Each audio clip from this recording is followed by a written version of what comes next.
You wake up. You think, maybe today's the day. Maybe not. You're not sure. You don't know. You sigh to yourself. You think, is it? Is it really? You get up. You gotta get ready for school or work. You just kind of get in your zone. You're not worried about anything else. You're more focused on yourself right now. You open it up and you see it. The thing. You just look at it for a while. You know exactly what it can do and what kind of power it has. It has the power to completely end a life. And you keep it just in case. Damn. You think to yourself, I wish I'd do it. In my own suffering. And then you think about your family. Will they miss me? Will they care? You're not sure. You honestly don't know. So you get ready, and you head out the door. As you're walking, you see people kind of looking at you funny. Do I have something on my face, you think? Do I look sick? Pull out your phone, and you look at the camera. You look fine. I mean, you've always looked this way.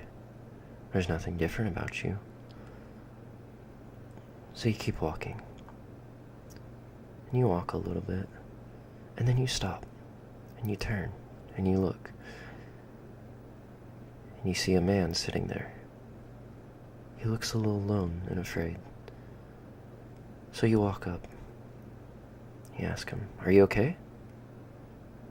To which he replies, "I'm fine. Thank you for asking. How are you?" And for some odd reason, you sit down next to him. And you say, "No, I'm not okay." You're thinking to yourself, what in the world? I would never say this to someone. I don't know this man, but you feel comfortable. You feel safe.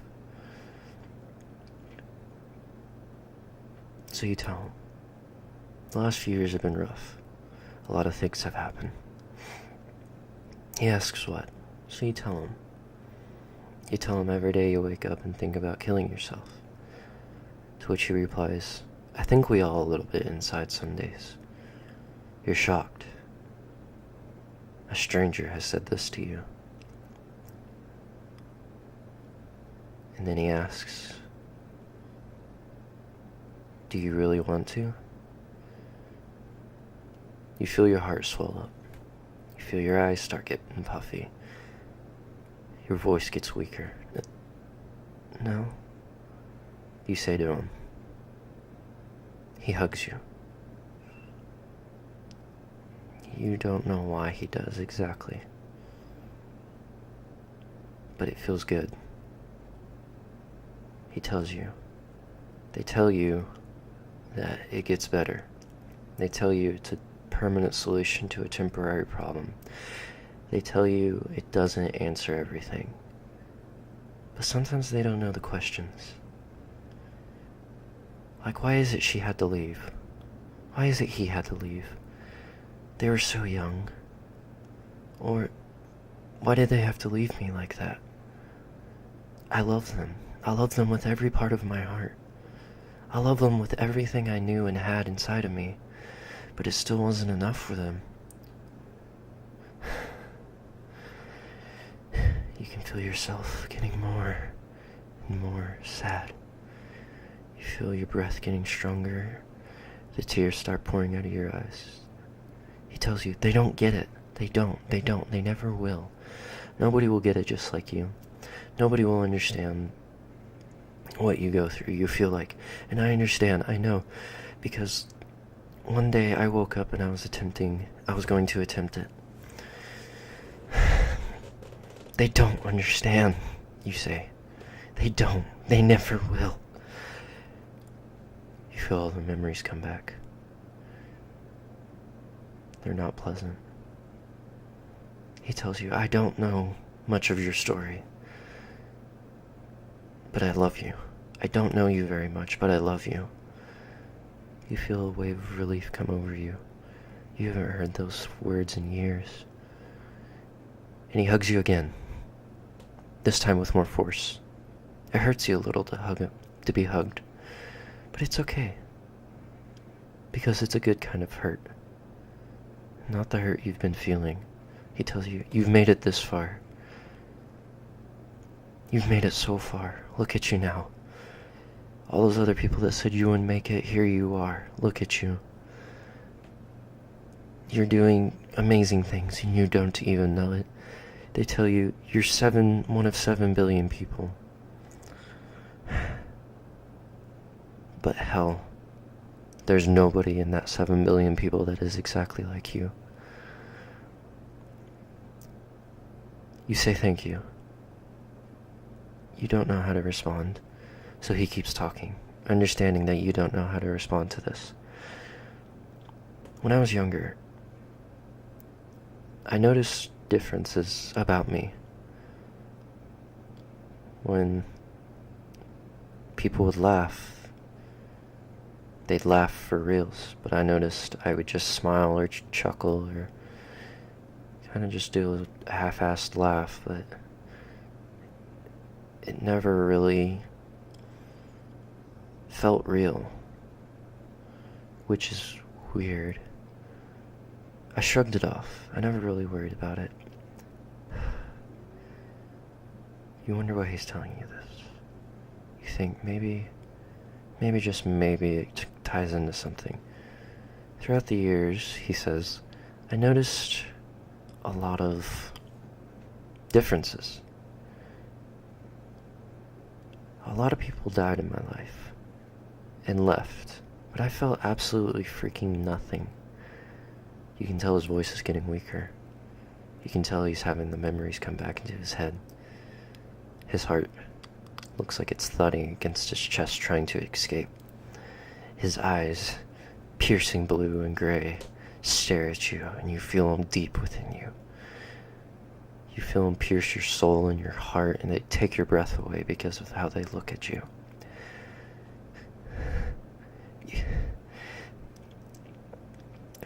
I noticed a lot of people experience heartbreak. You wonder how long ago this was. Maybe this was just a few months, years, you don't know. Finally, the snap was my cousin died. I was very, very close to him. And you want to know something? I felt nothing. Absolutely nothing. The tears rolled down his face. You feel bad for the man. How can you lose someone loved and absolutely feel nothing, you think to yourself? He cries more. He was my best friend. I would die for him. And he took his own life before I could do anything. He left kids, a wife. Heck, he left 5 kids. And the worst thing is, they're all in foster care. He overdosed. He killed himself because he couldn't get help.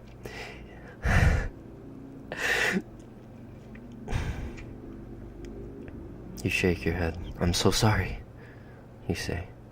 Your voice is surprisingly weaker. You start feeling the man's pain.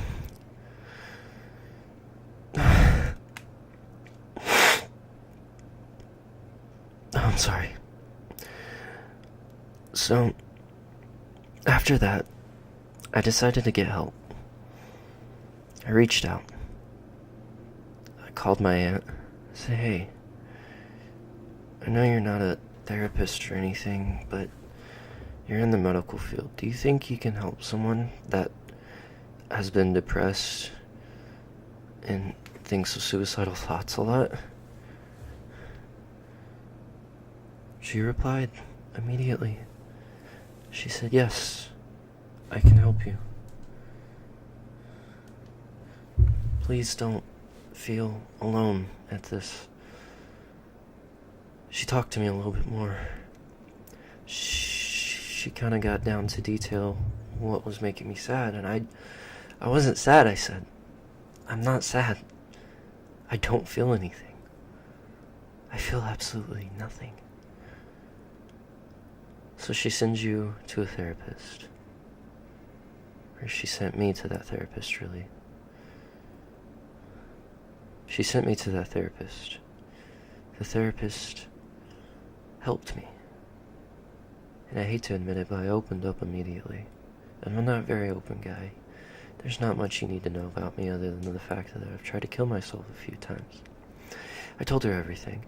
I told her how my dad used to hit me. I told her how he used to yell at me and I never got along with him. I told him how I was bullied in school. I didn't make friends very well. It was hard for me to do anything. I told her about my anxiety, how I used to have it and how I've overcome it. I told her, yeah, it's hard, but I did it.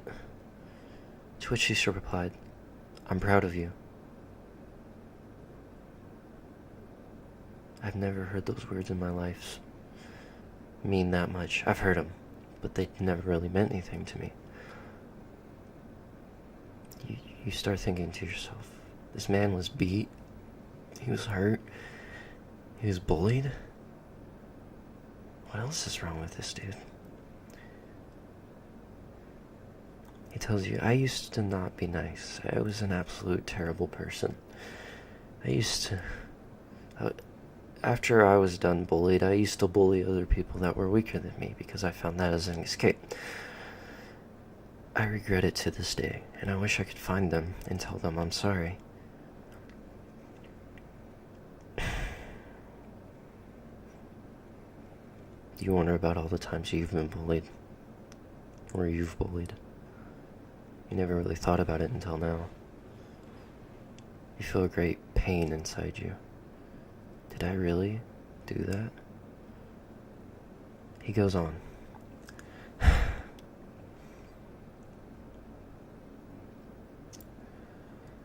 So, after I told the therapist all that, I kind of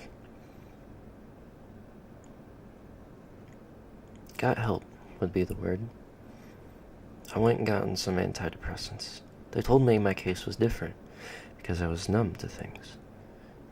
As soon as I really started taking them, the first day I kind of noticed a difference. You feel a little bit of warmth inside your heart. You see him smile. Even though there's tears rolling down his face, he's smiling. He's happy. And this is a genuine smile from this man. I felt better. I felt alive. I felt as a kid again. You know, and as soon as I took them, I felt better. So I decided to go out with friends. I hung out. And immediately they told me, hey, you look better. You just look so much better. So I kept taking them. It's been about a month now since I've taken them, but I'm happy. I feel emotion.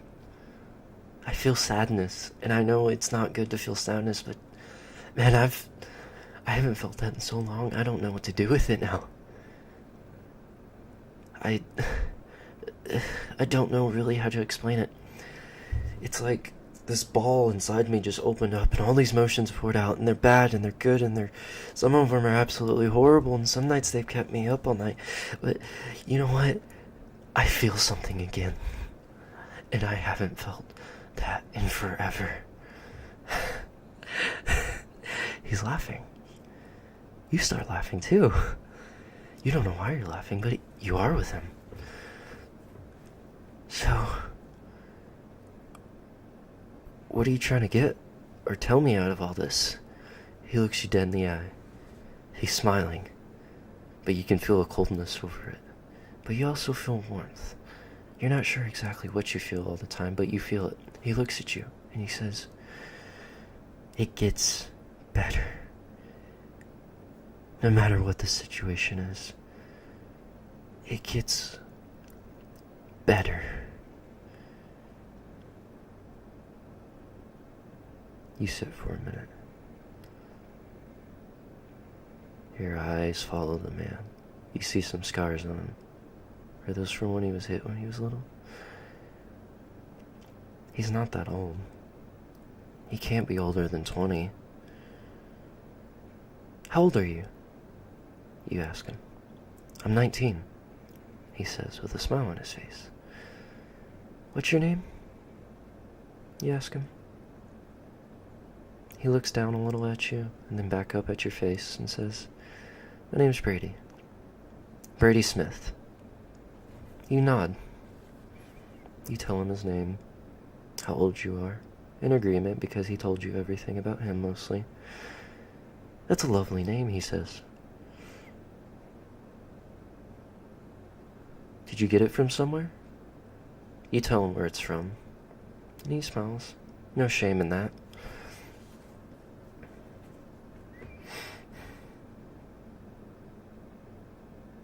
I love you, he says. You're a little taken back. That's random. You say, I'm not in love with you. I don't know you, but I love you. And I want to say I'm proud of you. You tilt your head a little at him. You look him more in the eye. What do you mean? Why? You ask him. Because everyone deserves to hear that. I didn't hear it much as a kid, so I feel like I need to say it to someone, and someone every day. Oh, you reply. It was nice hearing that. It was very nice hearing that. Thank you. He smiles and hugs you again. Now, I assume you're going somewhere, and I don't want to keep your time too much. So, how about I let you go? You say okay. That's fine. So you get up and walk away. You feel better. Does it really get better, you say to yourself? And you smile and nod. Yeah, it does. And it will.